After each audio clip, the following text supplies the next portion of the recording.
La situation actuelle dans cette zone, ces dernières heures, c'est qu'on a eu plusieurs explosions.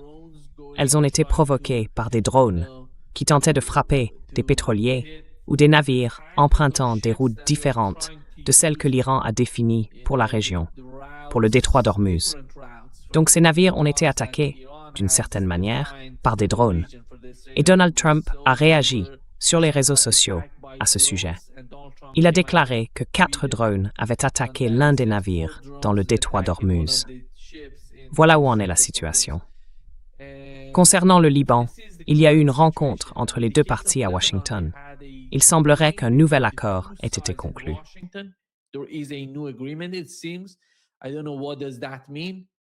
Je ne sais pas ce que ça veut dire.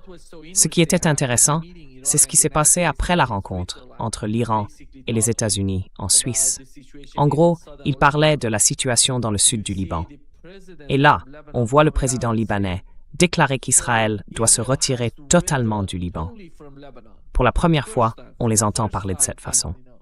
Ensuite, on voit l'accord à Washington, aux États-Unis, entre les deux parties. Et comment faut-il comprendre ces deux parties?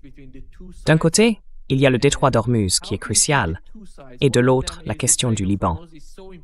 Est-ce qu'il y a le moindre espoir de voir tout ça se résoudre un jour?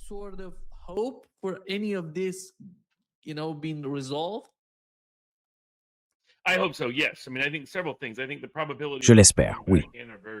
Enfin, je pense plusieurs choses. D'abord, la probabilité que nous y retournions est très faible, du moins sur le plan militaire ou dans le cadre d'une action armée. Ensuite, ce que Larry Johnson, Brandon Weichert et d'autres ont rapporté a maintenant été confirmé par plusieurs médias. Les différentes attaques menées par l'Iran contre les bases militaires américaines, en particulier le centre de la 5e flotte à Bahreïn, ont laissé beaucoup de ces bases non seulement inoccupées, mais aussi considérées comme irréparables de façon significative. Donc, le début du retrait des États-Unis du Moyen-Orient est probablement déjà en cours, d'une manière ou d'une autre.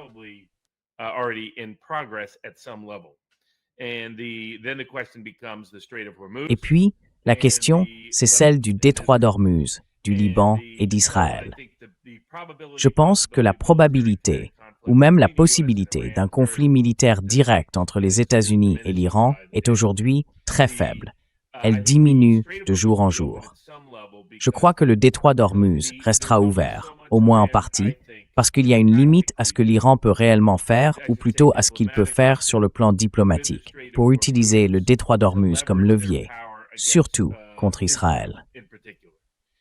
Une des raisons pour lesquelles les efforts de l'Iran pour accentuer la pression économique sur les États-Unis n'ont pas abouti autant qu'il l'espérait au cours des 100 derniers jours, c'est à cause de son propre allié, la Chine.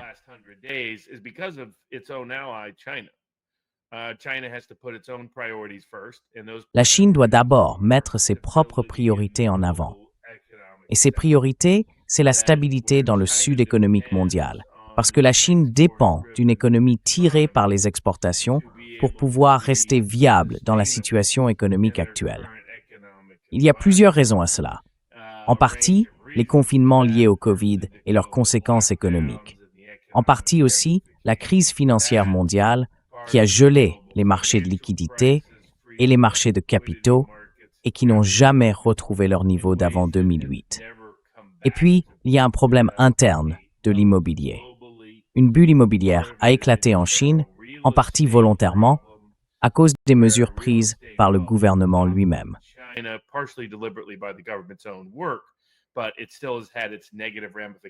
Mais tout ça a quand même eu des répercussions négatives et des effets en chaîne sur l'économie chinoise. Si on met tous ces éléments bout à bout, la Chine n'était pas en position de supporter un effondrement économique mondial, même si elle avait voulu aider son allié, l'Iran. Et la raison pour laquelle le prix du pétrole et du gaz n'a jamais atteint les 150 ou 200 $, comme beaucoup l'avaient prévu, vu la durée de la fermeture du détroit, c'est que la Chine puisait massivement dans ses propres réserves stratégiques. Des réserves bien plus importantes que partout ailleurs dans le monde, parce qu'elle avait acheté énormément de pétrole à des prix dérisoires, autour de 50 ou 60 dollars le baril au cours des 5 dernières années. Et ils aident le Sud global, et en particulier l'Asie du Sud-Est, la Corée, le Japon, l'Australie, des régions qui n'ont pas toujours été et ne sont toujours pas vraiment alliées de la Chine. Parce que la Chine ne peut tout simplement pas se permettre que son économie s'effondre. Ce que ça veut dire, c'est que l'Iran n'est pas dans une position où il peut de façon continue et totale fermer le détroit juste pour obtenir un avantage comme il le voudrait. Sur le plan juridique, il est dans une meilleure position s'il est attaqué ou s'il subit un blocus.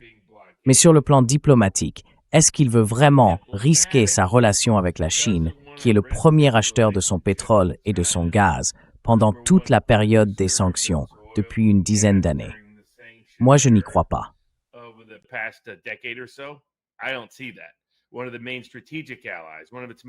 L'un de ses principaux alliés stratégiques, l'un de ses principaux alliés militaires, et aussi l'un de ses alliés majeurs aux Nations Unies, contre plusieurs résolutions visant l'Iran. Mais la Chine entretient aussi de bonnes relations avec la plupart des pays du Golfe. Donc je pense que cela fixe une limite pratique. Et à mon avis, ce qu'on va voir maintenant, c'est que les acteurs vont tester jusqu'où ce jeu peut aller. Certains d'entre nous ont expliqué à l'administration que le blocus et la menace d'un conflit armé donnaient à l'Iran un prétexte pour fermer le détroit. Et même si la Chine offre une sorte de soupape de sécurité, cette soupape finira par s'épuiser tôt ou tard. Et comme le président Trump lui-même l'a reconnu, cette soupape devait être vide d'ici le mois d'août. Et là, on serait vraiment dans une situation très grave.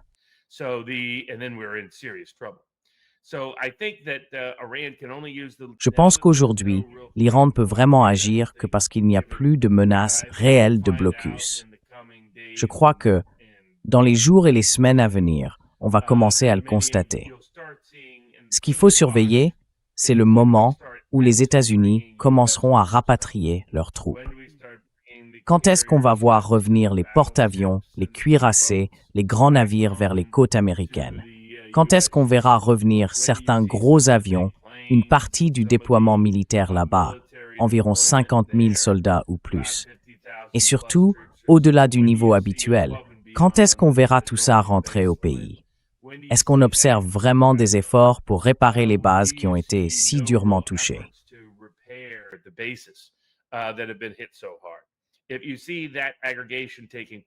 Si on voit cette concentration se produire, alors le risque d'un conflit militaire direct entre les États-Unis et l'Iran baisse fortement. Et ça veut dire en retour que l'Iran ne peut exercer qu'une influence limitée sur le détroit d'Ormuz. Il peut agir un peu ici, un peu là, mais pas beaucoup plus, notamment en ce qui concerne le Liban. À ce stade, son principal levier vis-à-vis d'Israël devient sa capacité à attaquer Israël, surtout à le faire sans soutien américain, sans appui des États-Unis. Ce que le vice-président Vance, qui est l'architecte de tout cet accord, de n'importe quel accord d'ailleurs, a réussi à faire, c'est négocier et manœuvrer dans le terrain miné de Washington, entre le lobby pro-israélien et l'état d'esprit du président Trump, façon roi Lear.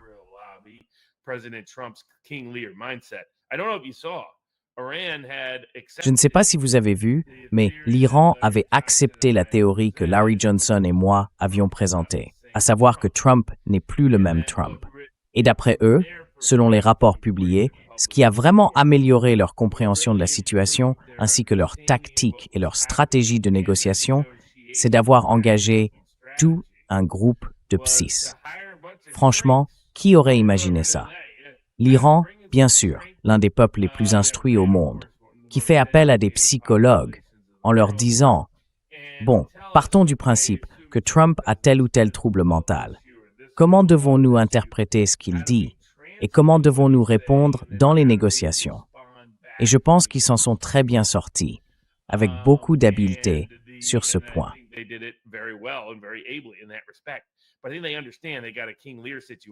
Mais je pense qu'ils ont compris qu'il y a une sorte de situation à la roi Lear, à la Maison-Blanche américaine, et qu'ils vont donc avancer avec prudence. Apparemment, les Russes, d'après l'ambassadeur Lavrov, le ministre des Affaires étrangères Lavrov, qui l'a dit à Rick Sanchez, qui me l'a dit ensuite, avait compris dès décembre, après une tentative d'attaque contre Poutine en Russie menée par la CIA depuis l'Ukraine, que Trump faisait comme s'il ne se souvenait plus de ce qu'il avait négocié en août dernier à Anchorage. Donc, à mon avis, vu cette combinaison de circonstances, la grande inconnue, c'est de savoir si Israël et l'Iran vont relancer leur propre guerre, encore une fois, sans implication des États-Unis.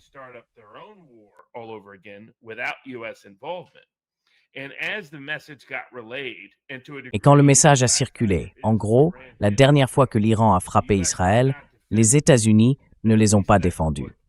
Du moins, c'est ce qui a été compris dans la chaîne de commandement militaire. Israël ne peut pas gagner une guerre contre l'Iran. Son seul espoir, c'était la protection américaine, au minimum les défenses américaines. Si le message qu'ils reçoivent, c'est qu'il n'y aura pas de défense américaine, alors Bibi peut fanfaronner autant qu'il veut.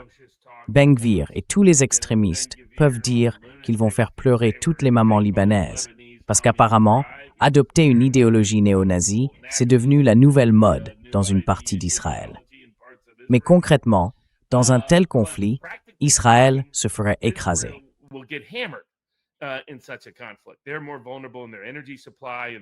Ils sont plus vulnérables dans leur approvisionnement en énergie et en eau, simplement à cause de la taille du pays. Je crois que quelqu'un a dit que l'Iran est environ 93 fois plus grand que le territoire d'Israël. Donc voilà, il suffit de faire le calcul. C'est des maths, mais pas vraiment des maths, si vous voyez ce que je veux dire. Et du coup, je pense que ça peut donner un peu d'espoir. Et puis, le Liban, enfin je devrais dire les dirigeants politiques actuels au Liban, sont tellement un relais des États-Unis que si on les voit changer de position, ça veut dire que Washington leur a dit de le faire. Je sais aussi que le vice-président Vance a pris contact avec d'autres groupes en Israël pour faire passer un message à Bibi. On pourrait bien soutenir activement ses adversaires plutôt que lui. Ce qui veut dire que s'il perd les prochaines élections, je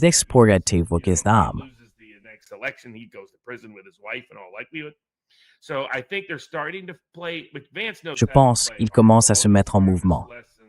Mais Vance sait jouer dur, et il a appris cette leçon à la dure, à travers cette malheureuse aventure militaire.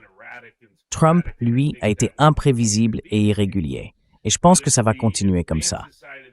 Mais si le camp de Vance continue à faire valoir son influence, notamment en s'appuyant sur les responsables politiques libanais, qui, comme je l'ai déjà dit, sont des dirigeants à moitié élus, et que le chef nominal du Liban reste opposé à Israël plutôt que dans la poche d'Israël, alors cela pourrait pousser Israël à se retirer du Liban. Certains responsables militaires israéliens pensent d'ailleurs que ce serait une meilleure option parce qu'ils se font sérieusement battre. Oui, on peut raser des quartiers entiers, façon Gaza, détruire des maisons et des communautés entières, mais on ne peut pas les tenir.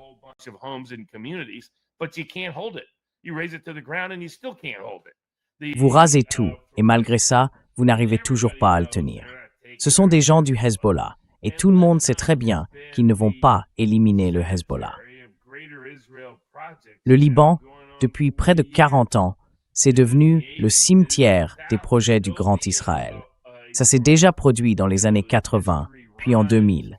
Là, on va revivre une sorte de situation où l'histoire se répète, parce que la dernière fois qu'il y a eu une véritable résistance américaine face à la politique expansionniste d'Israël au Moyen-Orient, c'était à propos du Liban, et c'était sous le président Reagan. C'est exactement ce que je demande à la Maison-Blanche et à ceux qui parlent au président Trump de lui rappeler. La stratégie de Reagan, c'était de se retirer et de dire à Israël de se calmer. Et c'est ce qui s'est passé au Liban après la mort de nos marines. Il n'a pas utilisé ça comme prétexte pour en rajouter. Il a compris que c'était stupide.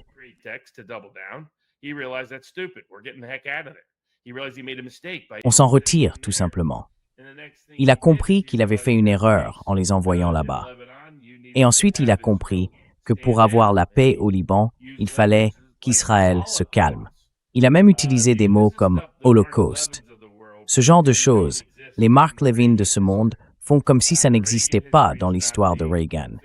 Mais l'histoire de Reagan, ce n'est pas celle fantaisiste du Mark Levin qui veut donner une chance à la guerre. C'est celle du « on sort du Moyen-Orient », du « Israël reste dans ses frontières » et du « on remet Bibi dans sa boîte ». Et si Trump, ou plutôt, je devrais dire l'administration, parce que je ne sais jamais trop où en est Trump, un jour donné, si l'administration parvient à faire ça, alors je pense qu'on pourrait obtenir au moins un cessez-le-feu temporaire et gérable entre le Liban et Israël. Ce qui, il y a 2 semaines, m'aurait semblé très improbable.